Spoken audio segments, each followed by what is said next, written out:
Hello guys, welcome to electrician classroom. आज मैं आपको सिखाऊंगा कि कैसे किसी भी सर्किट में करंट डिवीज़न रूल को अप्लाई किया जाता है। इसके लिए हम एक एग्जांपल के थ्रू समझेंगे। ये हमारा एक एग्जांपल दिया हुआ है।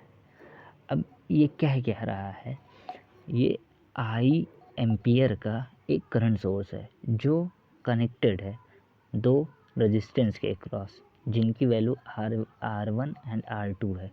ठीक, R1 एंड R2 है। अब हमसे कहा जा रहा है यदि R1 में फ्लो होने वाली करंट I1 और R2 में फ्लो होने वाली करंट I2 है, तो हमें फाइंड करना है I1 और I2 की वैल्यू कितनी होगी। अब मेन सोर्स हमें दिया हुआ है कि I एम्पियर का करंट सोर्स लगा हुआ है। अब हमें फाइंड करना है I1 एंड I2। तो I1 फाइंड आउट करने के लिए सिंपल सा, nothing is to worry, simple सा हम लिखेंगे I1 इज इक्वल टू। अब देखिए, I1 हमें ज्ञात करना है जो R1 के क्रॉस है। R1 के ब्रांच में करंट जो है I1 बह रही है, तो हमें जो रेजिस्टेंस की वैल्यू ऊपर लिखना है वो हम लिखेंगे R2 मीन्स अपोजिट। अगर हमें I1 की वैल्यू फाइंड आउट करनी है तो हम रेजिस्टेंस की वैल्यू ऊपर लिखेंगे R2 की।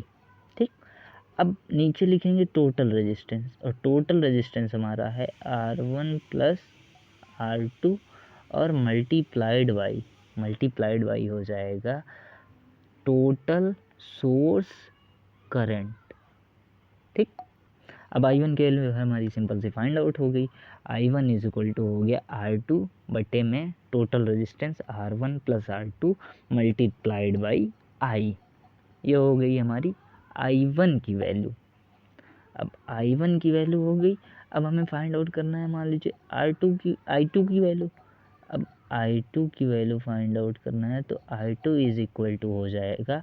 अब I2 को फाइंड करना है तो ये यहाँ पे R2 ब्रांच की करंट है, तो हम R2 ब्रांच का रेजिस्टेंस ना लिख के लिखेंगे R1 ब्रांच का रेजिस्टेंस। तो ऊपर हो जाएगा हमारा R1 बटे R1 plus R2 multiplied by total source current I hope आपको समझ में आया होगा। अब इसको मैं आगे एक एग्जांपल के थ्रू क्लियर करता हूँ। अब एक एग्जांपल मान लीजिए हम लेते हैं, हमारी ये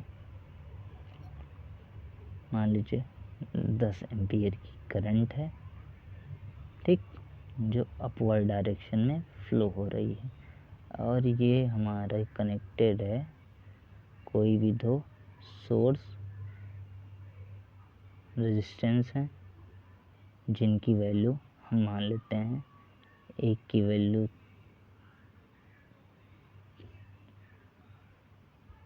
दोनों की वैल्यू हम मान लेते हैं 10, नहीं, एक की वैल्यू 10 है, दूसरे की वैल्यू 5 है। सिंपल। अब देखिए, अब आई एम्पियर की करंट यहाँ तक तो 10 एम्पियर आया। अब इसे मिल गया नोड। अब नोड मिल गया तो कुछ करंट नीचे की ओर इधर आएगी, कुछ करंट इधर आएगी। अब मान लीजिए इसको मैंने मान लिया I10 और इसको मैंने मान लिया I5। अब देखिए, हमें फाइंड आउट करना है I10 और I5। अब I10 फाइंड आउट करने के लिए सिंपल सा फंडा लिखना है।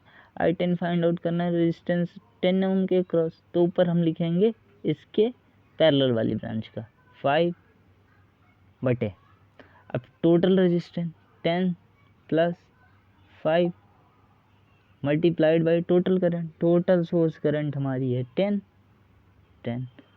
हो गया 5 बटे 15 10, तो हमारी कितनी आ गई, 5 3 ज़ा 10 इज इक्वल टू 10/3। 10/3 वैल्यू आ गई I10 की।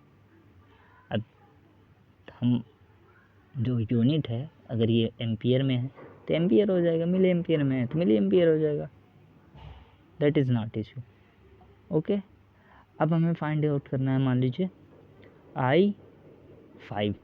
अब I5 हमें फाइंड आउट करने के लिए सिंपल से करना पड़ेगा।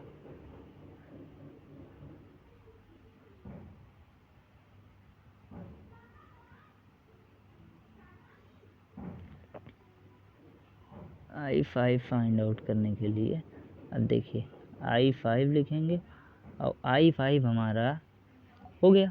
अब ऊपर लिखेंगे 10 ओम, नीचे लिखेंगे इन दोनों का ऐड 15, टोटल करंट 10, तो हो जाएगा 5 2 ज़ा 10, 5 3 ज़ा 15, तो 20/3 एम्पियर, अगर ये एम्पियर में दी है तो।